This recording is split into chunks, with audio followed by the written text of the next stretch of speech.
L'affaire impliquant Alain-Claude Bilibinze continue d'alimenter le débat public au Gabon. Entre impératifs de justice, respect de l'état de droit et soupçons de motivation politique. Ce dossier, rappelons-le, mesdames et messieurs, cristallise les tensions autour de l'indépendance de la justice et de la place de l'opposition dans le paysage politique national. Un nouveau tournant est intervenu le mardi 2 juin 2026 lorsque la Cour d'appel de Libreville a confirmé le maintien en détention de M. Alain-Claude Bilibinze, rejetant la demande de nullité de procédure introduite par ses avocats. Cette décision judiciaire prolonge ainsi une affaire qui suscite de nombreuses interrogations au sein de l'opinion publique gabonaise. La justice doit non seulement être rendue, mais également apparaître comme belle. Cette maxime rappelle que la légitimité d'une décision judiciaire repose autant sur la conformité au droit que sur la confiance qu'elle inspire aux citoyens. Les partisans de cette lecture estiment que la justice suit son cours de manière indépendante. Selon eux, le statut politique d'un individu ne saurait le placer au-dessus de la loi. Le rejet de recours introduit par la défense démontrerait que les juridictions compétentes examinent les faits et rien que les faits. Les procédures conformément aux règles de droit sans considération politique. À l'inverse, certains observateurs et soutiens de l'ancien Premier ministre considèrent, à juste titre, que cette affaire intervient dans un contexte politique particulier où M. Alain-Claude Bilibinze est devenu l'une des principales figures de l'opposition gabonaise. Il s'interroge notamment sur l'opportunité des poursuites, la durée de la détention et les irrégularités alléguées par la défense, y voyant ainsi des signes d'instrumentalisation de la justice et des fins politiques. Alors, une question fondamentale se pose.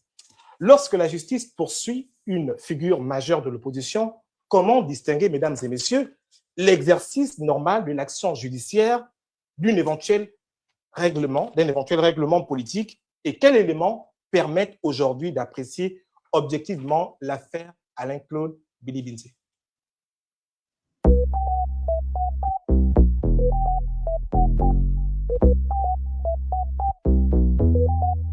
No way.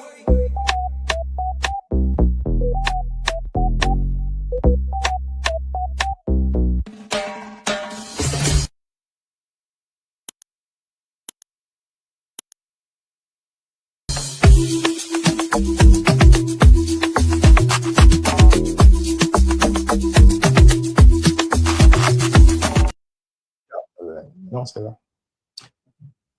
Bonjour, bienvenue sur La Voix TV. C'est un plaisir et un privilège pour nous de vous recevoir chez vous.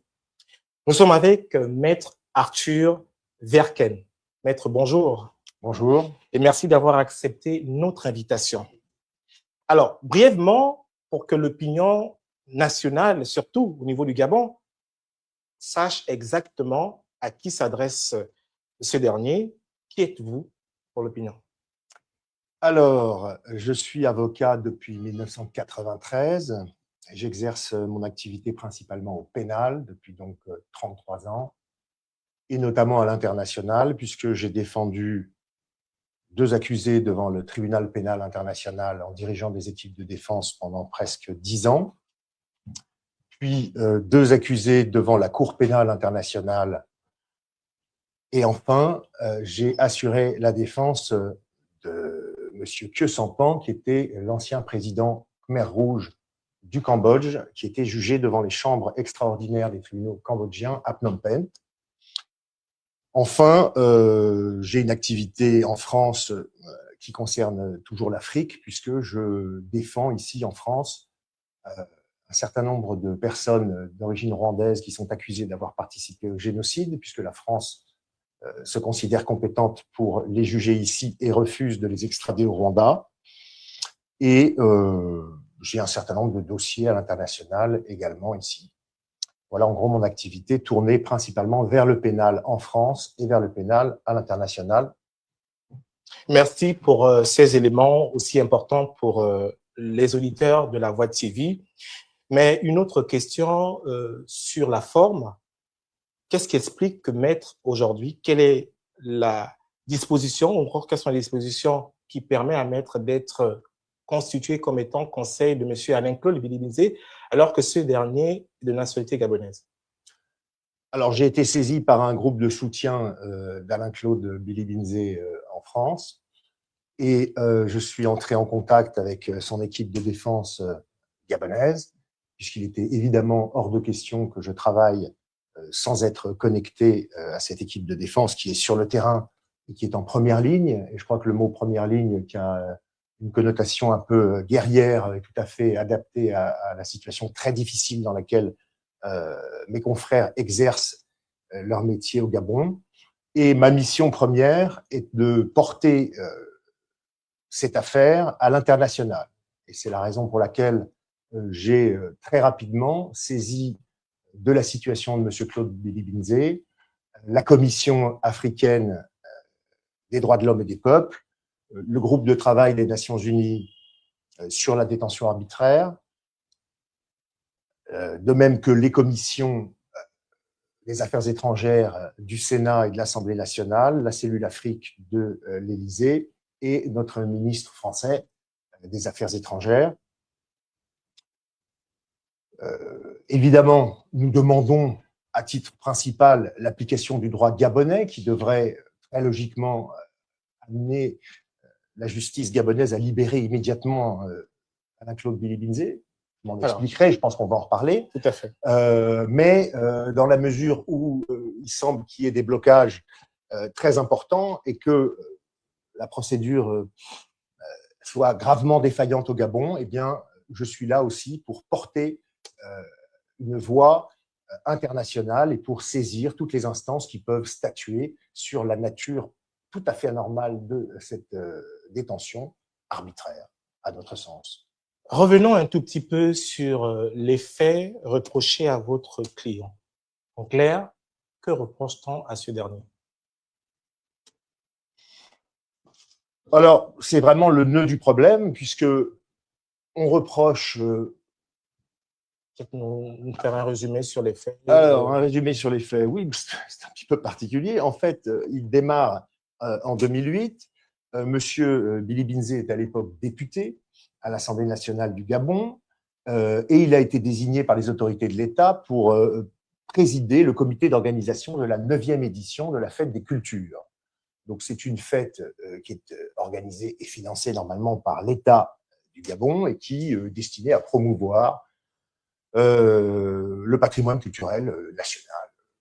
Voilà. Donc, il y a un certain nombre d'événements qui sont prévus, des conférences, des spectacles, etc. Mais il se trouve que, et d'ailleurs, cette fête a été instituée par un décret présidentiel et devait être financée sur fonds publics. Il se trouve que le budget prévisionnel de l'événement n'était pas disponible immédiatement, alors que des frais devaient être engagés. Et donc, sur proposition d'ailleurs de Madame Ramatou Baba, qui est aujourd'hui la principale plaignante dans cette affaire, eh bien, les membres du comité d'organisation ont accepté de contribuer dans un premier temps personnellement, évidemment pas à financer la totalité de cet événement dont le budget total était de 360 millions de francs CFA, mais à verser un peu d'argent pour commencer à payer les premières dépenses, étant évidemment entendu qu'un remboursement de l'État était sollicité et attendu.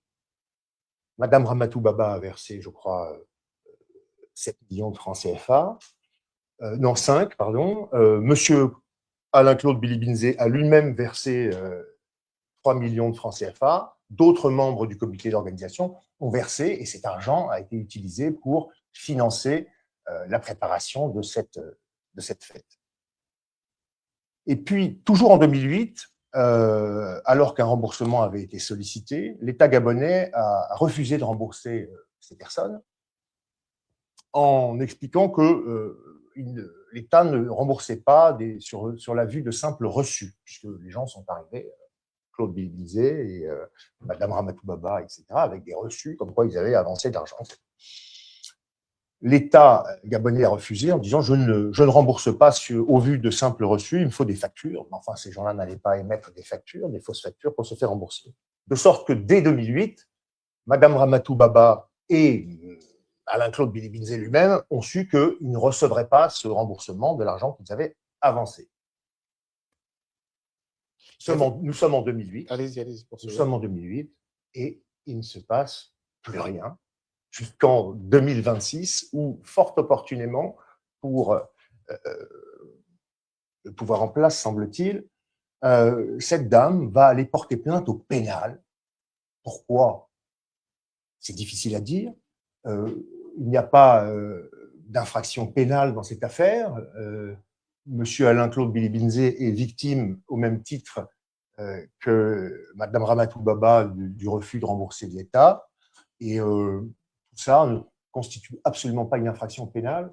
C'est un problème civil dont pourraient être éventuellement saisis les tribunaux civils ou voire administratifs, puisqu'il s'agit d'un refus de l'État. Elle porte plainte et monsieur Alain-Claude Bilibinzé est arrêté le 15 avril 2026 à Libreville par des agents de la Direction générale des recherches. C'est important de le préciser parce que quand vous entendez le président Oligui Nguema dire il y a quelques jours à la télévision… On va y arriver, mais avant, si vous nous permettez, on a quelques questions sur les faits justement évoqués en tout début. Vous dites qu'il y a eu constitution de financement de part et d'autre à travers chaque parti. On l'entend bien. Mais est-ce qu'au fond, il y a Non, eu… tout le monde a versé au pot une somme oui, mais… qui a servi à ce comité d'organisation, à est-ce qu'il y a eu une reconnaissance de dette qui a été signée ou des promesses enfin, chaque personne ayant versé une somme, et elles sont plusieurs, évidemment, jamais personne n'a porté plainte au pénal pour ça, a remis l'argent en échange d'un reçu. D'accord. Donc, en clair, il n'y a pas eu de reconnaissance de dette signée promettant… Un reçu dit que une somme d'argent a été versée, et évidemment, elle doit être remboursée, sinon c'est un enrichissement sans cause. Voilà. Évidemment, oui. Vous parlez d'une reconnaissance de dette à titre personnel. À titre personnel, vis-à-vis des tiers. C'est-à-dire que dans l'affaire, vous avez cité Madame Baba Ramatou, qui justement a initié la demande de pouvoir verser un financement en sus de M. Alain-Claude et les autres partis. Mais est-ce que dans le groupuscule de ces personnes, y a-t-il eu l'initiative soit de M. Alain-Claude ou de Mme Baba Ramatou, si vous avez écho de cette information, comme quoi nous signons une reconnaissance de dette, parce qu'aujourd'hui, à travers ce qu'on entend, ce que Mme Baba Ramatou reproche à M. Alain-Claude d'avoir escroqué, il y a comme, enfin, le procureur de la République a parlé lors de son communiqué d'une forme d'escroquerie. Est-ce que cet élément est ressorti ou encore ressorti dans le dossier? Mais si M. Alain-Claude Bilibinzé avait signé une reconnaissance de dette, c'est ce que vous laissez entendre. C'est une question. Ce ne serait toujours pas une infraction pénale, ni une escroquerie, ni un abus de confiance. Une escroquerie, c'est lorsque l'escroc commet des manœuvres frauduleuses afin d'amener une personne, la victime, à remettre des fonds. Bon. Un abus de confiance, c'est lorsque des fonds sont remis à l'auteur de l'abus de confiance futur dans un cadre tout à fait légal et qu'il ne les rend pas, qu'il se les accapare. Ça, c'est l'abus de confiance. Bon. Là, on n'est pas du tout dans ce cadre-là, vous le voyez bien. Il s'agit de verser de l'argent, une collecte est faite au sein du comité d'organisation pour financer le début de la fête des cultures 8e ou 9e édition, qui est une fête officielle, nationale, édictée par décret et qui est financée par l'État du Gabon. Simplement, il se trouve qu'à ce moment-là, et ça arrive, je crois, assez souvent, l'État gabonais est peine un peu à avancer cet argent. Il faut avancer. Cette fête compte beaucoup pour ceux qui l'organisent. Et donc, ils décident sur proposition de Madame Ramatou Baba. Donc, si vous voulez, il y a absolument aucune manœuvre frauduleuse qui est mise en place pour amener les gens qui sont là. La fête existe. Le problème de l'État qui ne paye pas le départ du budget pourtant prévu de 360 millions de francs CFA existe. C'est pas une infraction pénale, ça. Et elle serait commise par qui? Soit vous avez évoqué la question du décaissement de l'État à un moment ou à un autre. Est-ce que l'État décaisse? Si oui, l'État décaisse à hauteur de combien? Est-ce que toutes les parties sont remboursées, y compris M. Alain Claude? Parce que, in fine, ce dernier, au regard de vos arguments, vous disiez tantôt qu'il était également partie prenante dans la collecte des fonds. Est-ce que l'État, à ce jour, que l'opinion comprenne, a versé une somme d'argent? Si oui, laquelle? Et qu'en est-il? Non. Non, l'État a refusé, comme je vous l'ai indiqué tout à l'heure, l'État a refusé dès 2008, et je le précise parce que c'est très important pour la suite, et on parlera tout à l'heure de la prescription. Oui. Dès 2008, l'État a indiqué qu'il refusait de rembourser. Donc, les gens qui avaient avancé cet argent se sont retrouvés le bec dans l'eau. Donc, à date, il n'y a jamais eu de remboursement de la part de l'État. Aujourd'hui, il n'y a pas eu de remboursement de la part de l'État, qui devrait d'ailleurs le faire. Il ne l'a pas fait. Mais ce n'est pas un problème pénal. Ça n'a rien à voir avec une infraction pénale. On essaie d'avancer pour que l'opinion puisse comprendre. On a parlé de la prescription. Est-ce que là, en clair, y a-t-il prescription? Si oui, alors, sinon. Déjà, parler de la prescription, quand il n'y a pas d'infraction pénale, c'est un problème. Mais je vais en parler puisqu'il y a une affaire judiciaire et on a considéré qu'elle était suffisamment sérieuse pour arrêter quelqu'un, pour l'inculper et pour le jeter en prison. Donc, je suis obligé d'en parler. Mais une prescription en matière pénale en 2008, parce que ça a changé avec la réforme du Code de procédure pénale de 2019, la prescription pour les délits, et les escroqueries et les abus de confiance sont des délits, était de 3 ans. Et elle part du moment où la personne qui s'en dit victime est informée du fait qu'elle a été escroquée ou flouée par un abus de confiance. Ce qui signifie qu'à cette époque-là, en 2008, part la prescription de 3 ans. Et donc, si tant est qu'il y ait une infraction pénale, ce qui n'est pas du tout le cas, elle serait prescrite depuis 2011. Et c'est bien le problème. C'est bien le problème. On va certainement en reparler. Je vous laisse progresser dans vos questions. Mais justement, la prescription pouvait être établie selon le droit gabonais en 2011. Mais qu'est-ce qui explique que, alors que l'affaire commence en 2008, il y ait une instruction qui soit mise en avant en 2026? Peut-être que dans la tête de l'opinion, c'est pas nous qui le disons, hein, il y a peut-être un chevauchement ou peut-être une mauvaise interprétation du droit gabonais. Vous nous dites aujourd'hui que la prescription est expirée. En clair. D'abord, je vous dis qu'il n'y a pas d'infraction pénale. Et donc, normalement, on ne devrait même pas être en train de parler de prescription, puisqu'on ne parle de prescription que pour une infraction. C'est-à-dire que la prescription, c'est un système, c'est le pardon par le temps qui s'écoule. D'accord ? Donc, la société, dans les règles qu'elle se fixe, et notamment au pénal, considère que si une personne a connaissance d'un délit qui a été commis contre elle, elle a 3 ans pour s'en plaindre. À partir de 2019, ça a changé, mais la loi pénale et la loi de la procédure pénale n'est jamais rétroactive, d'accord ? C'est impossible, c'est-à-dire qu'on ne peut pas arriver en 2019 et dire « Ah, c'était 3 ans jusqu'à aujourd'hui, c'est 10 ans maintenant, donc toutes les infractions depuis 10 ans, on peut porter plainte. » Non, la loi pénale est celle qui est en cours de validité au moment où les infractions potentielles sont commises. Donc, de manière évolutive, votre client est interpellé le 15 avril 2026, mis en détention préventive le 16 avril. Au regard des faits qui vous ont été rapportés, que vous avez sous les yeux, est-ce que la procédure a-t-elle été viciée ou il y a un respect de procédure? Écoutez, dans un premier temps, les institutions qui interviennent dans cette procédure sont des institutions qui sont placées sous l'autorité du gouvernement. Donc, c'est important de le signaler. Vous avez les agents qui interviennent et qui sont des agents de la Direction générale des recherches, d'accord ? Donc, c'est un service de renseignement et d'enquête de l'État, ce n'est pas n'importe qui, c'est important de le signaler. Et ces gens-là, ils interviennent sur instruction de l'exécutif, d'accord ? Le procureur de la République, c'est lui qui demande une inculpation. C'est le procureur de la République qui est en charge des poursuites. Et le procureur de la République, dans le système gabonais comme dans le système français, c'est quelqu'un qui reçoit des instructions du pouvoir exécutif. C'est légal, vous comprenez? Donc, les deux institutions, le groupe, la Direction générale des recherches et le procureur qui mettent cette affaire sur pied, sont des gens qui sont soumis dans la hiérarchie à l'exécutif. Ensuite, là où je vous rejoins, ce qui est très choquant, c'est que le dossier est alors confié à M. Anjando, juge d'instruction, qui va recevoir, d'abord il va accepter de recevoir M. Alain-Claude Bilibinzé sans la présence de ses avocats.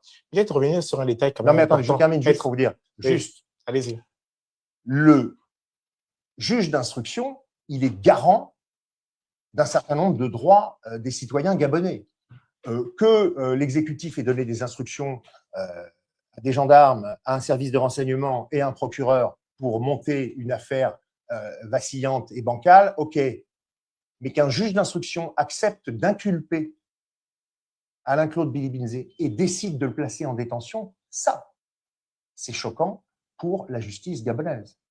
Très choquant, puisque un juge d'instruction doit instruire à charge et à décharge, évidemment, mais avant ça, il doit refuser d'ouvrir une instruction, d'inculper une personne dans une affaire où il n'y a pas d'infraction pénale. Son boulot à lui, juge d'instruction, c'est d'enquêter sur les affaires dans lesquelles il y a une infraction pénale. Mais là, il n'y en a pas. Comment se fait-il que le juge accepte une chose pareille? À la rigueur, on peut l'entendre quand il s'agit de la Direction générale des recherches et quand il s'agit d'un procureur qui reçoit des instructions de sa hiérarchie, mais le juge d'instruction est indépendant. Mais selon les dires, enfin, selon ce qui est dit par le procureur de la République, vous comprenez peut-être l'instruction du juge d'instruction du fait de l'élément d'escroquerie qui a été révélé. Est-ce qu'on a à date des échos de Madame Baba Ramatou? Est-ce que vous avez échangé avec le conseil de cette dernière? Est-ce que vous en savez un peu plus sur cette dernière ou pas? Cette dame a été entendue, elle a porté plainte, et puis ça s'est arrêté là. Elle n'a pas d'avocat, il n'y a pas de conseil? Pas que je sache. Pas que je sache. Vous savez, il y a un autre point qui est à soulever et à discuter autour de cette table, c'est le fait que dans une procédure d'instruction, les avocats doivent avoir accès au dossier. Ils doivent pouvoir en obtenir une copie. Ils doivent pouvoir travailler ce dossier. Ils doivent pouvoir se rendre en prison dans des conditions normales pour travailler avec leurs clients.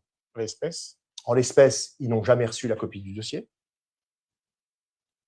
On les a vaguement laissé l'apercevoir sur un coin de table, mais ça s'arrête là.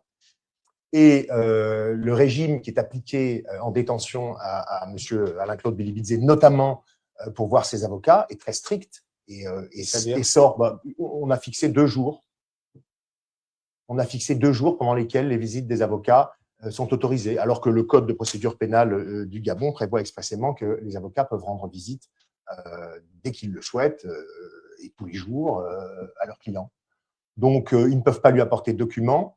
Lui-même ne peut pas remettre de documents à ses avocats. Comment voulez-vous travailler un dossier déjà quand vous n'en avez pas connaissance, puisqu'on ne vous laisse pas le consulter, en obtenir une copie, et qu'en plus, les échanges avec votre client sont extrêmement restreints et que celui-ci ne peut même pas vous remettre une note explicative.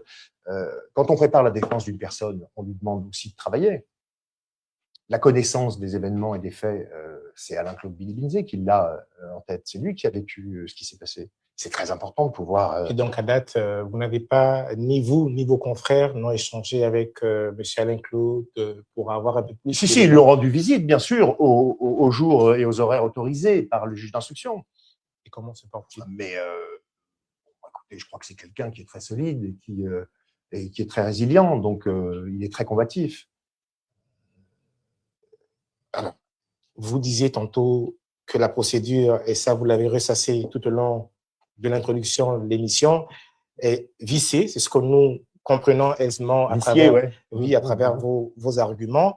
Mais quelles sont les démarches que vous avez intentées jusqu'à présent pour demander la liberté, si tant est que vous l'avez introduite, provisoire de votre client?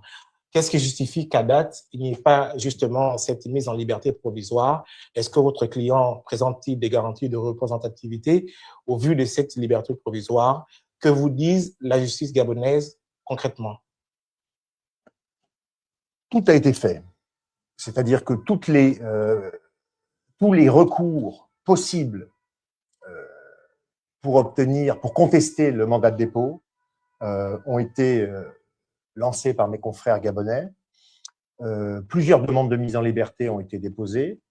Une demande d'acte, c'est-à-dire l'interrogatoire d'Alain-Claude Bilibinzé a été réclamée. Ça donne d'ailleurs lieu à toute la discussion récente sur la nullité, on y reviendra, parce que ce que vous avez dit tout à l'heure dans votre résumé n'est pas tout à fait exact d'un point de vue procédural. Et on m'a chargé de porter cette affaire devant les instances internationales. Donc, si vous voulez, les réponses qui sont faites par le juge d'instruction et par la chambre d'accusation, qui est la cour d'appel des décisions du juge d'instruction, je peux vous en donner connaissance, il n'y a pas de problème, je les ai là. Ce sont des réponses qui sont totalement aberrantes, puisque nous avons ici, par exemple, une décision qui est une ordonnance aux fins de refus de mise en liberté provisoire conforme aux réquisitions du ministère public, qui était opposée à la demande, et elle date du 28 avril 2026, et M. Adjondo Wilfried nous dit « Le Conseil de l'inculpé a sollicité sa mise en liberté provisoire, mais attendu la procédure suivie contre l'inculpé pour des faits qui ont gravement troublé l'ordre public n'étant qu'au stade embryonnaire, sa mise en liberté provisoire ne sera pas de nature à garantir la bonne fin de celle-ci. » C'est très intéressant, parce que effectivement, une des raisons pour lesquelles une demande de mise en liberté peut être rejetée, c'est le trouble à l'ordre public. D'accord ? Mais ça n'est pas l'affaire de 2008 qui a provoqué un trouble à l'ordre public. C'est l'arrestation illégale de M. Alain-Claude Bilibinzé. C'est son inculpation et le fait qu'il ait été jeté en prison. C'est donc l'État gabonais lui-même, le pouvoir en place, qui a provoqué le trouble à l'ordre public. Certainement pas cette affaire ridicule de 2008. De 2008 à 2026, il n'y a aucun trouble à l'ordre public. Personne ne parle de l'absence de remboursement par l'État des quelques argents qui ont été avancés par les organisateurs de la fête des cultures. Ça n'est pas du tout un sujet qui intéresse qui que ce soit et personne n'en parle. Donc, il n'y a pas de trouble à l'ordre public. Le trouble à l'ordre public est provoqué par l'arrestation. Mais est-ce que ce n'est pas pour cette raison que le juge Adjondo a justement limité, enfin, pas limité, mais n'a pas tout de suite permis la liberté provisoire de votre client? Est-ce que vous avez donné... C'est ce que je viens de vous expliquer. C'est une raison, mais elle est mauvaise. Oui, mais est-ce que vous avez, parce que dans le cas d'espèce... Je viens de vous lire la décision. Dans le cas d'espèce, est-ce que vous avez présenté des garanties de représentativité, c'est-à-dire qui garantissaient justement parce que est-ce qu'il y a des éléments factuels qui prouvent qu'il y a eu un trouble à l'ordre public qui vous a été élagué par le juge d'instruction, M. Adjondo? Non, attendez, monsieur Alain-Claude Bilibinzé, il est ancien député, ancien Premier ministre, il est gabonais, il a un domicile fixe et connu à Gondjé, il est président du parti politique Ensemble pour le Gabon, il a des attaches sociales et familiales évidemment au Gabon, son épouse travaille au ministère de l'économie, elle demeure aussi au même endroit, il n'a jamais tenté de sa vie de soustraire à la justice, il ne risque pas de mettre une quelconque pression sur la partie civile ou les témoins, puisque lui, il serait tout à fait ravi que l'État gabonais se décide à rembourser. Il récupérerait les 3 millions de francs CFA qu'il a versés, Madame Ramatou Baba également son argent, et tout serait pour le mieux dans le meilleur des mondes. En fait, on est en train de discuter, si vous voulez, des apparences judiciaires, mais tout ça est un décor de théâtre. Ce qui se déroule en vérité, c'est qu'on a tout simplement décidé d'étouffer la voix du principal opposant politique du pouvoir en place. C'est tout. L'étude des éléments du dossier le prouve. Tout ça n'est qu'invention. Au regard de la procédure, au regard de tous les éléments nommément cités, Est-ce que vous pourriez dire devant l'opinion que cette affaire est une affaire dite politique? Je le dis haut et fort, c'est une affaire politique et évidemment, personne n'est au-dessus des lois. Personne. Donc, quel que soit son rôle dans la société, on est tous soumis à la même loi. Et c'est justement pour ça que les citoyens d'un pays acceptent de confier à un État la force publique et notamment le pouvoir de rendre justice et éventuellement de jeter des gens en prison. C'est pour que la violence soit transmise à un État dans lequel les citoyens placent leur confiance. Mais quand cet État organise des procédures qui n'ont aucun sens, qui sont fondées sur rien du tout, et qu'il jette en prison le principal opposant du pouvoir en place, là, on est très clairement dans une défaillance. On est très clairement en dehors du cadre de la loi.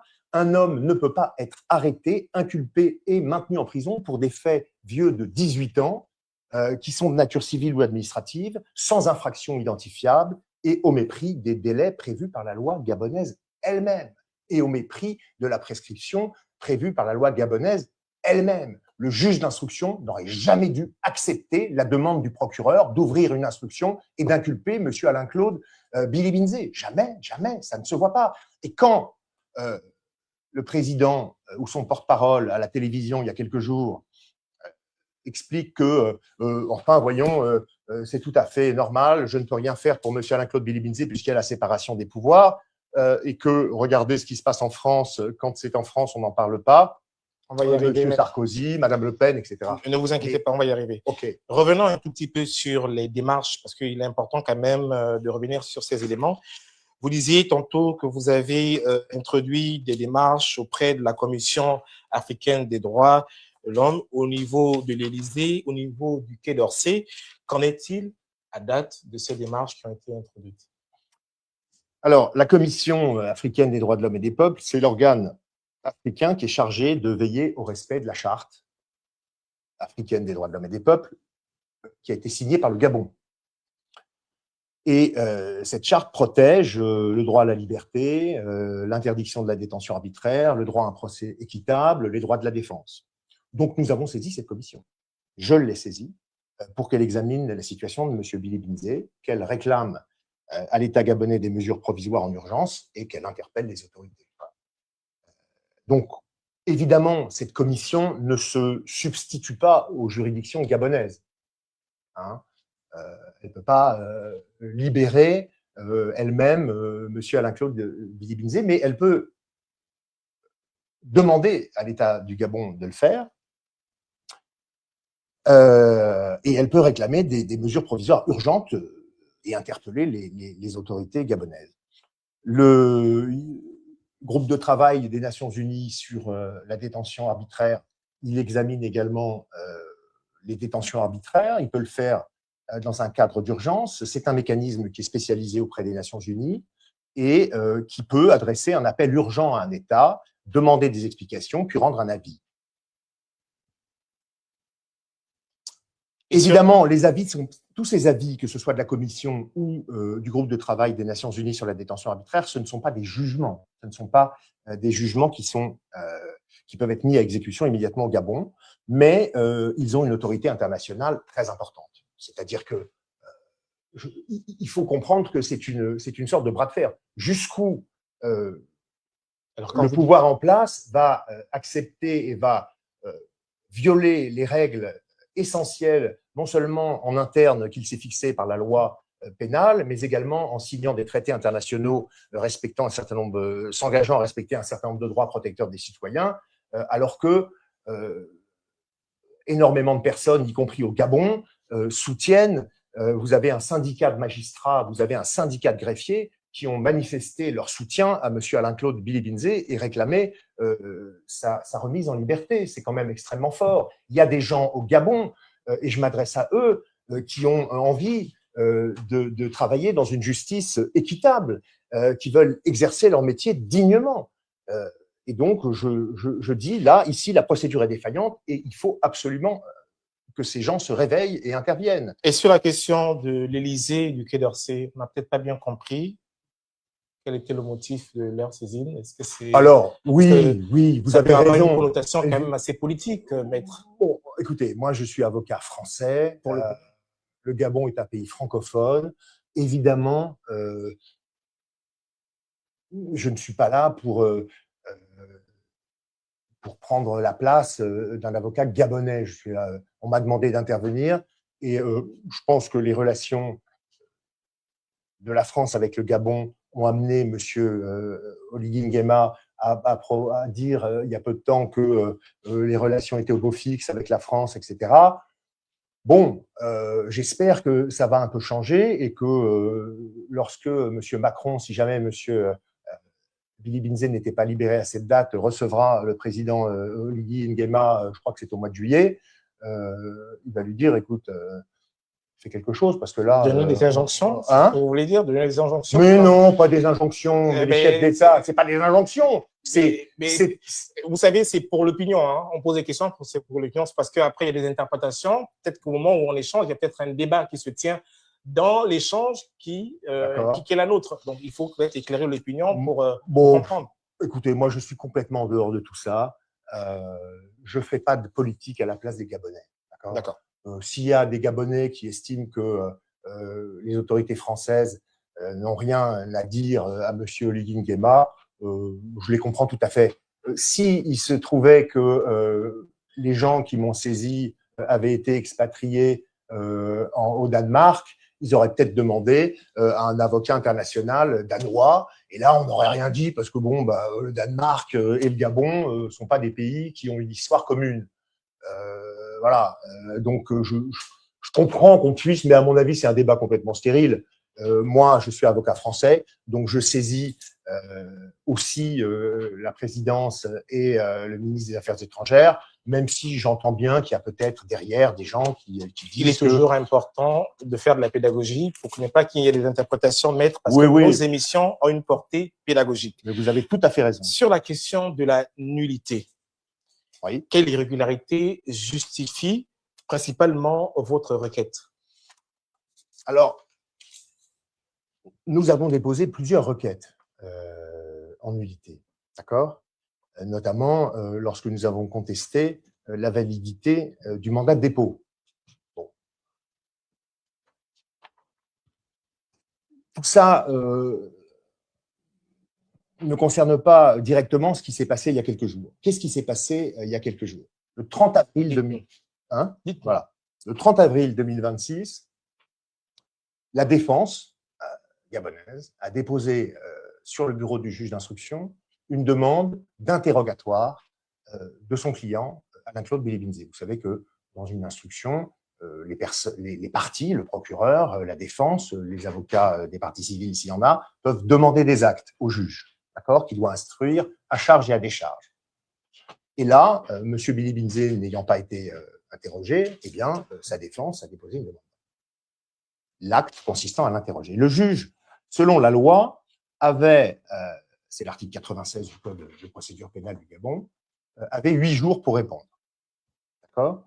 Et s'il ne répondait pas dans les 8 jours, soit en disant je vais faire cet interrogatoire et je convoque, soit en disant je refuse et en expliquant pourquoi il refuse, par ordonnance, susceptible d'appel. Et donc, s'il ne répond pas, qu'il garde le silence, ce qui s'est passé, eh bien, la défense n'a qu'un seul recours à l'expiration du délai de 8 jours, c'est de saisir la chambre d'accusation, qui est la cour d'appel des décisions ou de l'absence de décision, en ce cas, du juge d'instruction. Et donc, c'est ce qu'a fait la défense. Elle a saisi le 11 mai 2026, donc les 8 jours étaient expirés, la chambre d'accusation pour lui demander d'ordonner elle-même l'interrogatoire qui était sollicité. Et il se trouve que la loi, toujours cet article 96 du Code de procédure pénale, prévoit en ce cas le même délai pour la chambre d'accusation. C'est-à-dire que la chambre d'accusation, elle a elle aussi 8 jours pour répondre.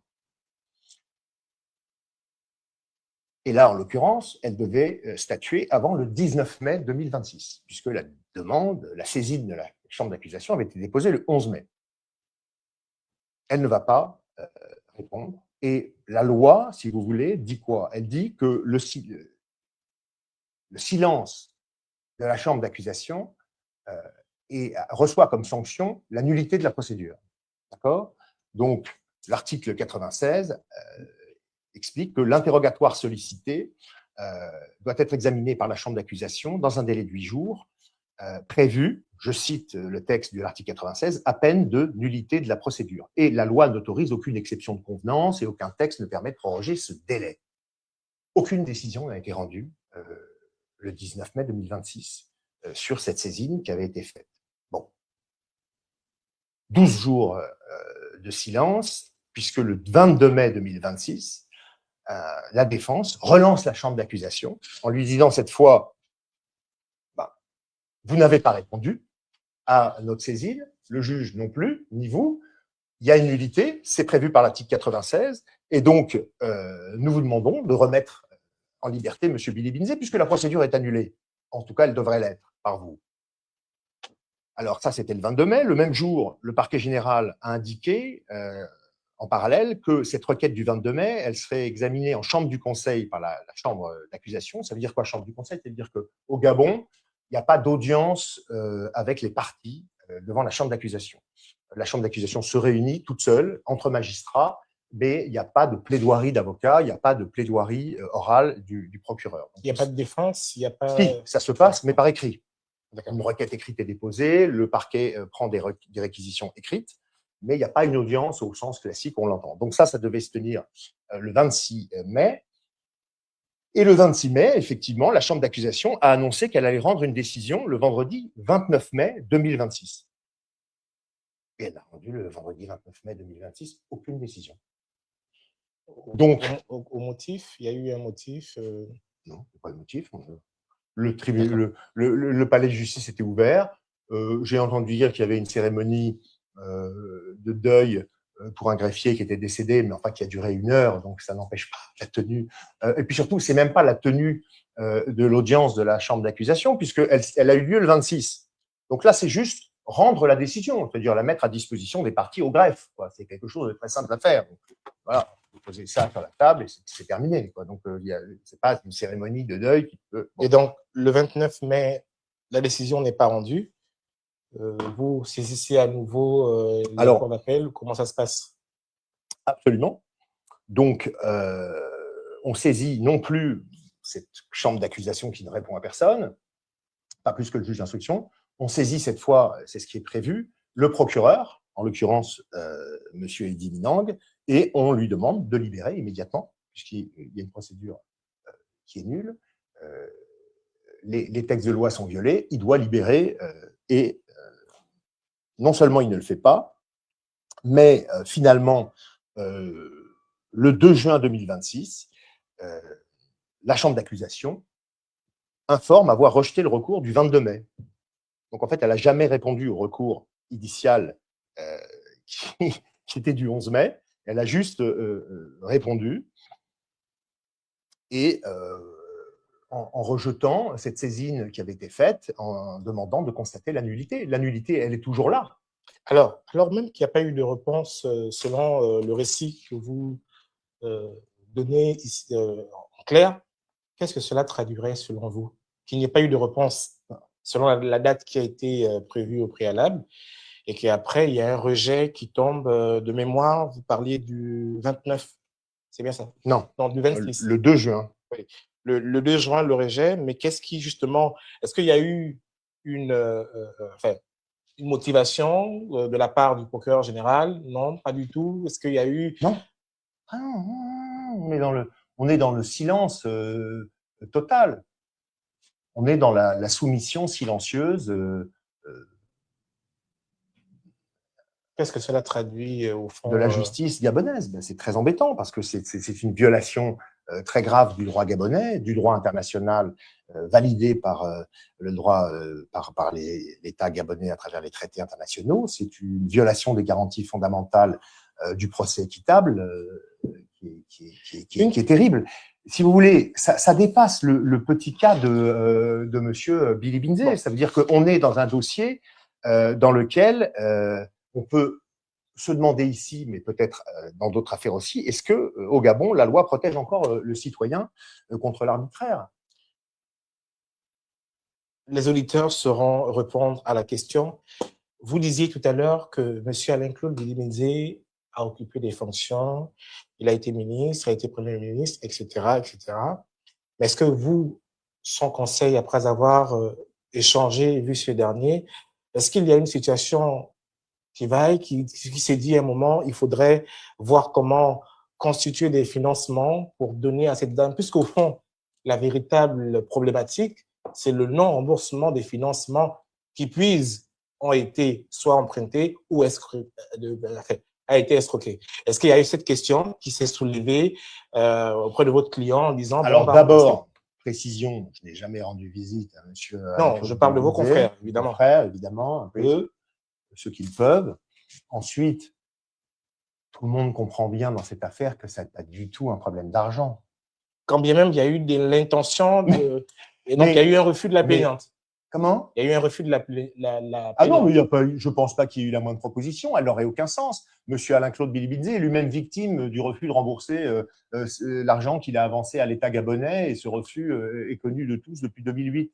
Pourquoi irait-il indemniser Madame Rabatou Baba? Et pourquoi cette plainte, elle n'existe pas du tout pour réclamer un remboursement. Elle existe pour faire taire un opposant politique. C'est tout. Cette plainte est un prétexte. Donc, il n'est pas question, vous n'allez pas rembourser une dame. Cette dame se moque totalement d'avoir un remboursement de son argent. Elle n'est pas là pour ça. Elle est téléguidée pour déposer une plainte qui sera ensuite utilisée par un service de renseignement de l'État, puis par un procureur aux ordres du pouvoir pour demander une inculpation, et des juges, en tout cas un juge d'instruction qui se soumet à la volonté du procureur et qui accepte d'inculper monsieur Alain-Claude Bilibinze pour une infraction qui n'existe pas.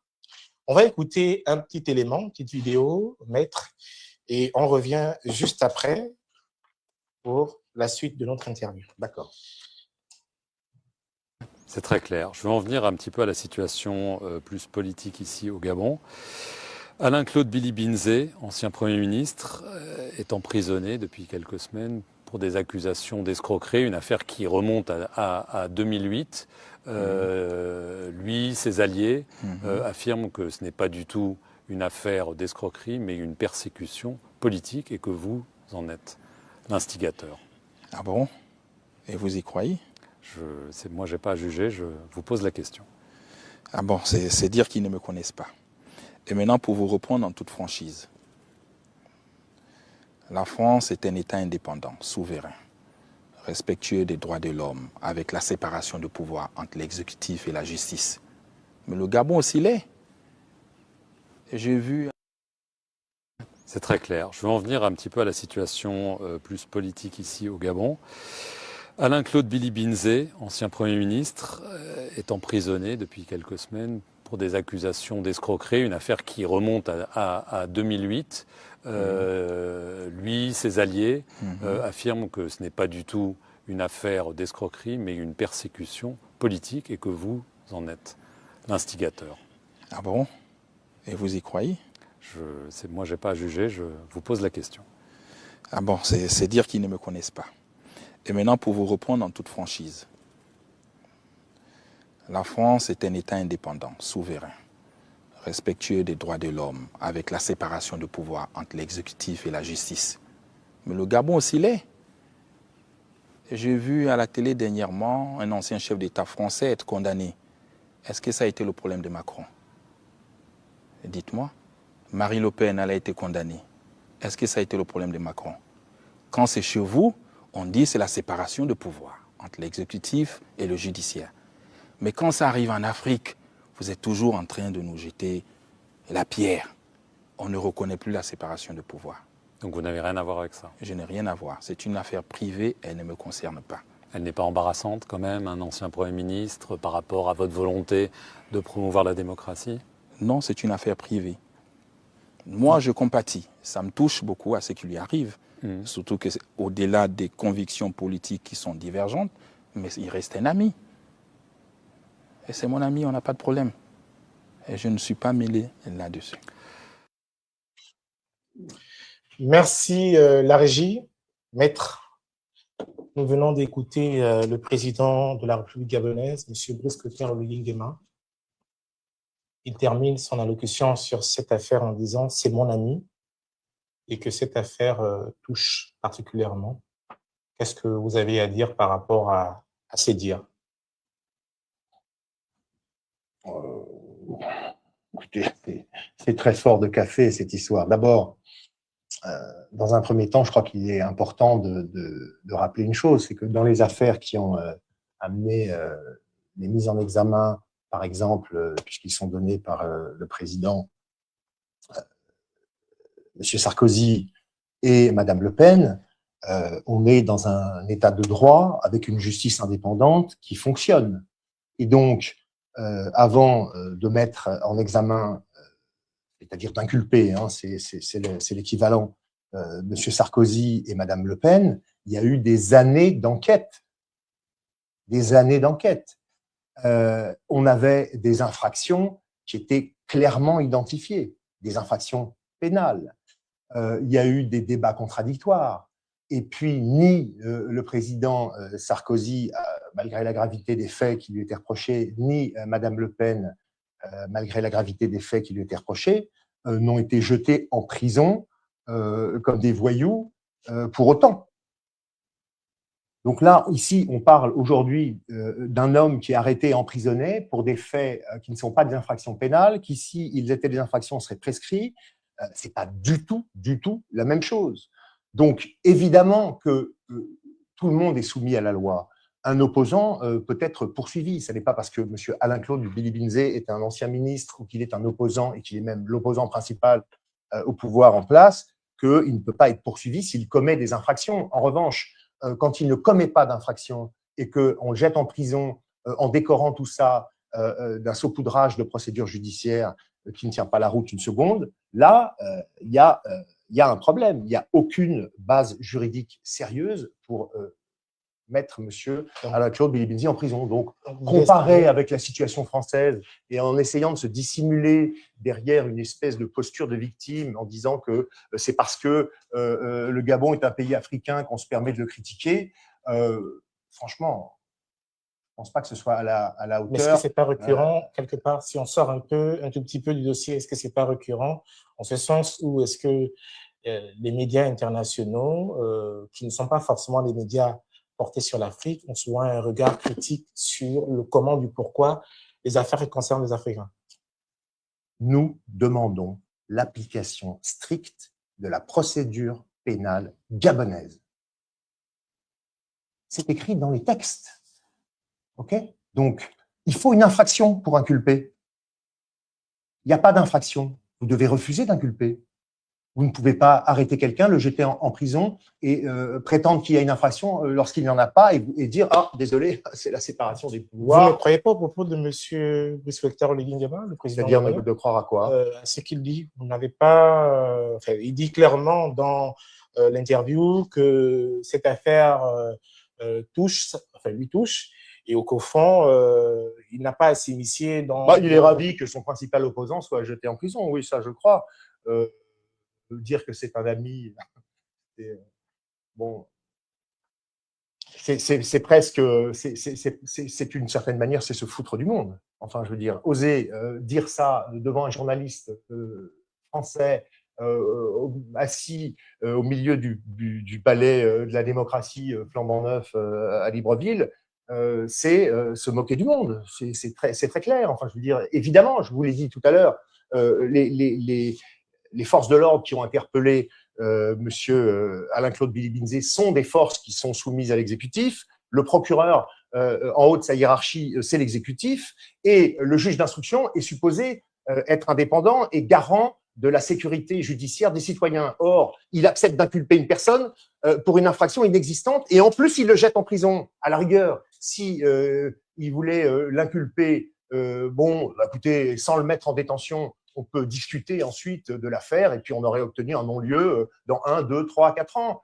Peu importe, puisqu'il est libre et qu'il peut continuer ses activités politiques. Mais là, on le jette en prison. Donc, vous voyez bien qu'il s'agit juste d'étouffer l'opposition. Ça n'est rien d'autre. En clair, maître, peut-être revenons un tout petit peu sur les conditions dans lesquelles votre client a été interpellé et peut-être préciser, comme je vous l'ai dit en l'entame de cette émission, nos émissions ont un caractère pédagogique. Parce que beaucoup n'ont pas compris la manière dont votre client a été interpellé et ont jugé cette façon de faire, cette procédure d'illégale dès le début.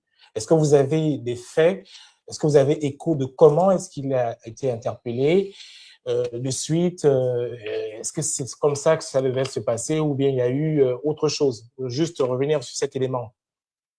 Bah, il a été interpellé alors qu'il sortait de chez lui par les services de renseignement gabonais. Et, que se passe-t-il à ce moment? Bah, il se passe ce qui se passerait si tout à l'heure, en sortant de mon cabinet, vous étiez arrêté, c'est-à-dire la stupéfaction, la surprise, l'étonnement, la demande d'explication qu'on ne vous donne pas.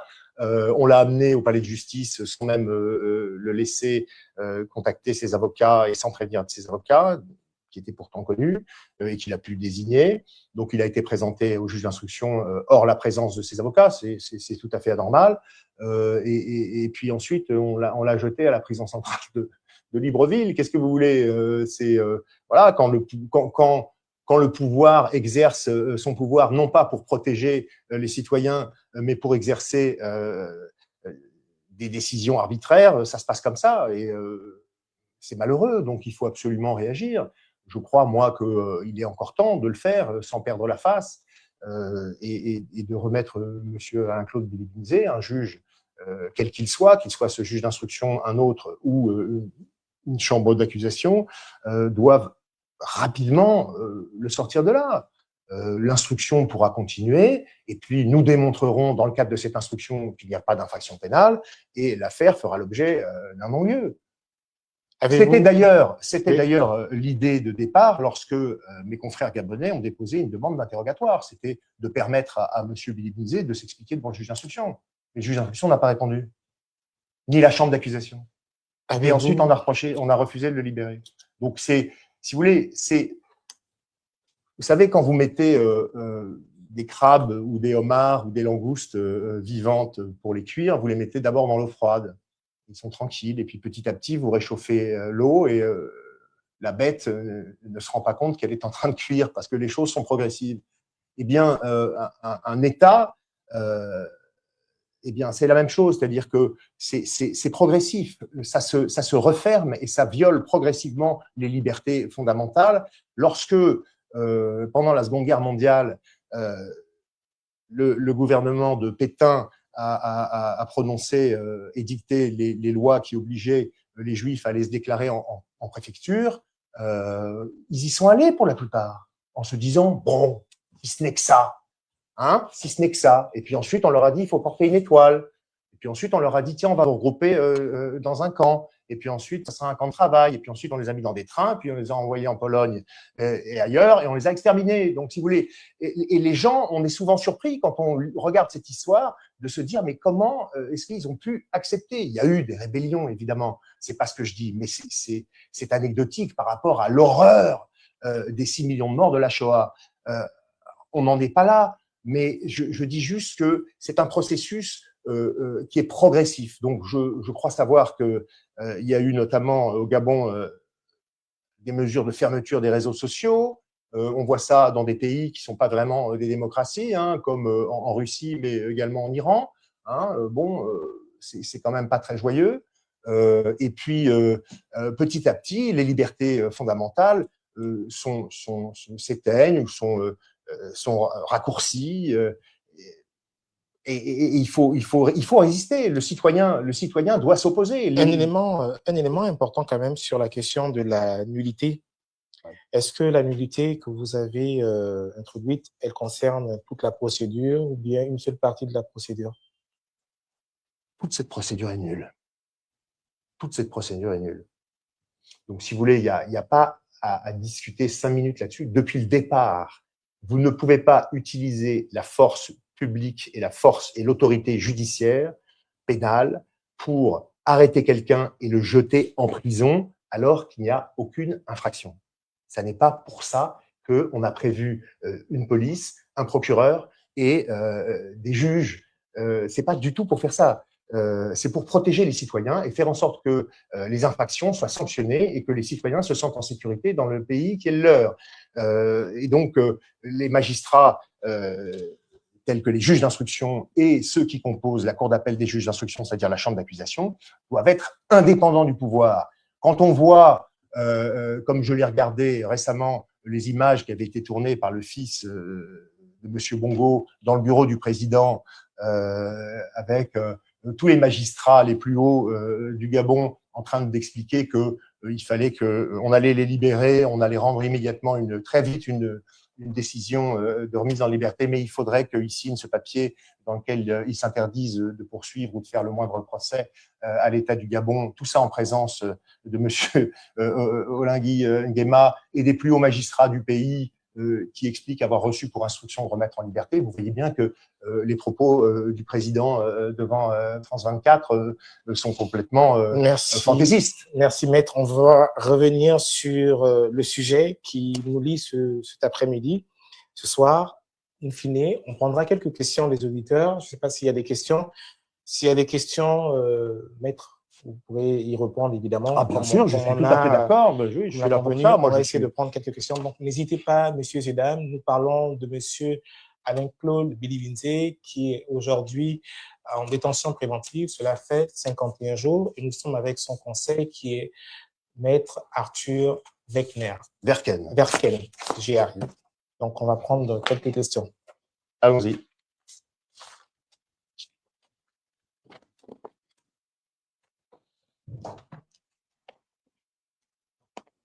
Alors, si la régie veut bien nous projeter les questions, peut-être que ce serait intéressant pour qu'on puisse les lire à haute et intelligible voix, pour ne pas qu'on dise que nous avons pris d'autres questions. En attendant les questions, maître, cette affaire, qu'est-ce qu'elle traduirait au fond quand vous voyez un peu toutes les démarches, tout ce qui a été introduit jusqu'à présent, la décision d'une nullité qui a été prononcée, est-ce que vous envisagez... Ah, c'est la question justement qui est posée. Qu'est-ce que vous envisagez, maître? Il faut toujours signer, qu'on sache au moins de qui est la question. C'est important, la régie. Donc, qu'est-ce que vous envisagez? C'est la question qui est posée. Qu'est-ce que j'envisage? Par monsieur Ezer Ulrich. Vous savez, le combat d'un avocat contre l'arbitraire, c'est pas un combat qui se gagne en l'espace de quelques jours. Et vous voyez bien, en écoutant mon propos depuis le début de cette émission, que nous persévérons à demander à la justice gabonaise de faire son boulot, mais qu'elle ne le fait pas. Alors, on va continuer à le faire, tout simplement parce que devant les juridictions, enfin en tout cas devant les instances internationales, il peut arriver qu'on nous demande si nous avons utilisé toutes les voies de recours existantes dans le pays en question, et que cette exigence, elle peut être annulée lorsqu'il paraît évident qu'on est en face d'une procédure arbitraire et que les recours sont totalement inutiles. C'est exactement le cas aujourd'hui. La justice, les magistrats gabonais qui sont saisis de cette affaire ne font pas leur travail. Il n'est pas trop tard, il faut qu'ils le fassent. Nous allons continuer. Aujourd'hui même, une demande de mise en liberté a encore été déposée. Je vous ai lu tout à l'heure la réponse qui avait été faite, totalement absurde, par le juge d'instruction qui invoquait les médias et le bruit médiatique autour de cette affaire, mais que eux ont provoqué par une arrestation et certainement pas par les faits de 2008. Donc nous allons continuer et nous allons continuer à nous battre devant les instances internationales. Vous avez des politiques gabonais qui se sont déjà prononcés en faveur de monsieur Bilibinze, notamment le professeur Ondo Ossa, qui estime qu'il aurait dû être élu en 2023, qui est réfugié en France et qui a pris la parole, qui m'a encore confirmé hier qu'il soutenait, alors que c'est un opposant, puisque au moment des élections de 2023, monsieur Bilibinze était Premier ministre et soutenait la candidature de monsieur Bongo. Donc, si vous voulez, eh bien, il dit, c'est tout à fait anormal, il faut absolument que monsieur Bilibinze soit libéré.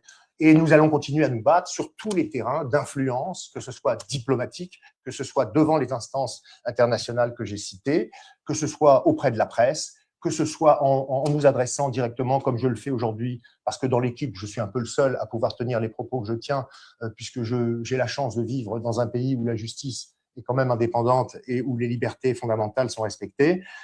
Et donc, je suis là pour ça. Nous allons continuer à saisir la presse. Nous allons continuer à nous battre aussi pour réclamer l'application du droit gabonais, qui est un bon droit. J'ai lu intégralement le code de procédure pénale du Gabon et le code pénal du Gabon. Si ces règles étaient appliquées, cette affaire n'aurait pas lieu. Qu'en est-il de la question au gouvernement, écrite, semble-t-il, français, introduite par le député français il y a quelques semaines? Ouais. Est-ce que vous avez vent de ce qui a été dit, ce qui se passe? Alors, je dois rencontrer ce député, M. Roumégas, la semaine prochaine à l'Assemblée nationale. J'ai également demandé et saisi la Commission des affaires étrangères de l'Assemblée nationale. J'ai également saisi les personnes qui sont à l'Assemblée nationale en charge de tout ce qui concerne l'amitié franco-gabonaise. Et nous allons voir comment se profile la suite et quelles mesures et quelles actions nous allons pouvoir mener. Merci, maître. Il y a encore quelques questions. On prend au pas de course.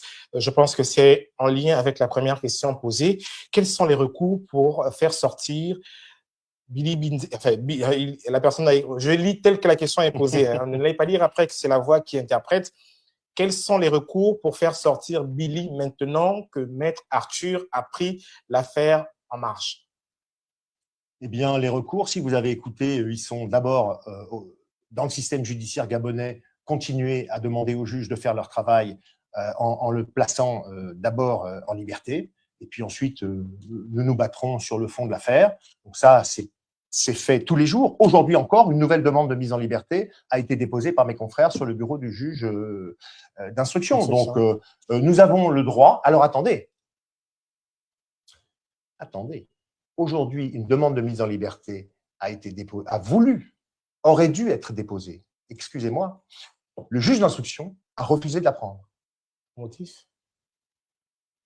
Il n'y a pas de motif. La loi, le code de procédure pénale du Gabon autorise les personnes détenues à déposer une demande de mise en liberté tous les jours, si elles le souhaitent. Et donc, il n'y a aucun motif notifié? Refus.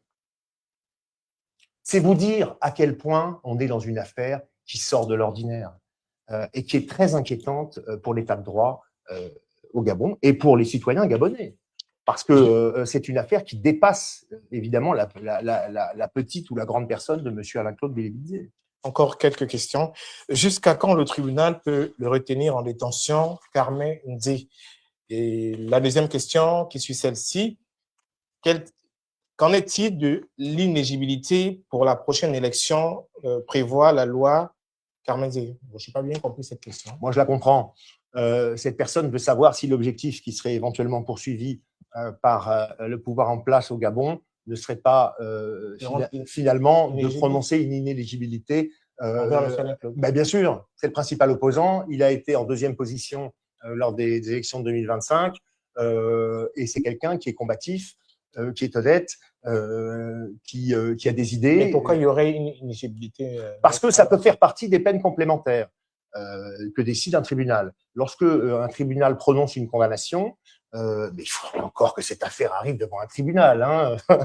On en est loin. Mais je comprends la question, puisque un tribunal, alors il faut vérifier si c'est possible pour abus de confiance et pour une condamnation pour escroquerie, mais il existe certaines infractions qui peuvent être sanctionnées évidemment par de la prison, évidemment par des peines d'amende, et puis il y a derrière toute une liste de peines complémentaires qui peuvent être prises, par exemple des interdictions de droits familiaux, des interdictions d'exercer telle ou telle profession, et notamment aussi une inéligibilité. Et donc, je comprends tout à fait cette question, mais on n'en est pas là, si vous voulez. Ce sont des décisions qui se prennent uniquement après que l'instruction soit terminée, et si jamais l'affaire ne fait pas l'objet d'un non-lieu par le juge d'instruction et qu'elle est renvoyée devant un tribunal, c'est un tribunal qui est le seul à pouvoir prononcer une telle peine. Deux dernières questions, la régie, s'il vous plaît. On va terminer cette émission. Malgré les nombreuses démarches engagées par les avocats, quelles seront les prochaines étapes si le pouvoir en place persiste dans son refus de prendre en compte ces sanctions? Il s'agit de monsieur ou madame NBK. J'ai du mal avec les pseudos. Mais bon, maître, vous avez la question. Vous savez, moi, je ne suis qu'un avocat français. Je ne fais pas de politique à la place des Gabonais. Je constate qu'il y a, en tout cas, l'apparence au Gabon de garantie fondamentale, d'un état de droit, puisque nous avons un code de procédure pénale et un code pénal qui est bon. Il n'est pas appliqué, il est violé, il faut le faire respecter. Après, qu'est-ce que les Gabonais décident lorsque les choses se passent comme ça ne me regarde pas. Je n'ai pas à me prononcer, je ne suis pas Gabonais. Donc, à vous de voir, j'ai envie de dire à cette dame, à vous de voir. Ou ce monsieur. Ou ce monsieur. Ah pardon, j'ai cru que c'était une dame, excusez-moi. Bon, on ne sait pas, c'est un pseudo. Donc, d'accord. Une dernière question, la régie. Les procédures devant les instances internationales mettront combien de temps quand les méthodes de détention de monsieur Billy, je préfère relire que je lis ce que je vois. Donc, je reprends. Les procédures devant les instances internationales mettront combien de temps quand les méthodes de détention de monsieur Billy mettent sa santé en danger? Elle est de hashtag BTF7SJ. Je ne sais pas si c'est le nom, mais bon, voilà. Comme je l'ai dit tout à l'heure, les instances internationales ne sont pas des juridictions internes au Gabon et elles ne peuvent pas prononcer elles-mêmes une remise en liberté. Donc, elles peuvent déclarer en urgence qu'il s'agit d'une détention arbitraire, ce que je leur ai demandé de constater, et elles peuvent interpeller l'État gabonais en lui disant que, s'agissant d'une détention arbitraire, s'agissant d'étouffer l'opposition au Gabon, nous vous demandons très clairement, en utilisant les procédures et le système judiciaire, nous vous demandons de remettre en liberté monsieur Billy Binzé et de l'indemniser, etc. Donc, ce sont des avis d'instances internationales qui appliquent et qui recherchent si les chartes et les traités signés par le Gabon lui-même sont respectés. En l'occurrence, ils ne le sont pas. Donc, ce sont des avis. Les délais pour déclarer cette détention arbitraire, à mon sens, en tout cas par le groupe de travail sur la détention arbitraire auprès des Nations Unies, peuvent être assez rapides parce que c'est d'une telle clarté, d'une telle évidence que, voilà, après, bon, je ne suis pas maître des horloges, comme a dit un autre président, et ces gens travaillent, et j'attends leur réponse avec beaucoup d'impatience, et je vais alimenter mes requêtes par des éléments dont j'ai parlé aujourd'hui. Merci. Puisque la situation continue à s'aggraver. Merci, maître. Nous arrivons tout doucement, mais sûrement à la fin de notre entretien. Avez-vous des éléments complémentaires omis pendant l'entretien que vous souhaitez rajouter pour éclairer la lanterne de l'opinion? Si oui, nous vous écoutons. J'espère avoir tout dit. Je pense que le peuple gabonais a le droit à une explication. Il a le droit à ce que les droits fondamentaux soient respectés. Et tous ces citoyens, quels qu'ils soient, du plus petit au plus important, ont le droit à un système judiciaire qui fonctionne avec des juges indépendants et courageux. C'est tout ce que nous demandons. L'application du droit gabonais, son respect, et tout ira pour le mieux. Pour l'instant, on n'y est pas. Merci, maître. Merci, vous avez été nombreux et nombreuses. Nous voulons vous remercier d'avoir regardé cet entretien. Elle se poursuit sur le chat via nos réseaux YouTube et Facebook. N'hésitez pas aussi à nous suivre sur X, Instagram, TikTok, et que dis-je, Facebook et YouTube.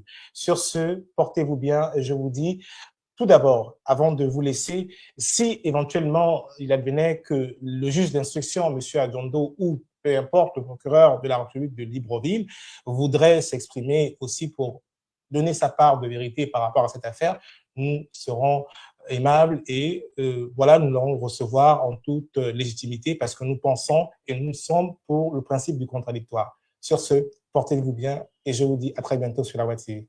Au revoir. Au revoir.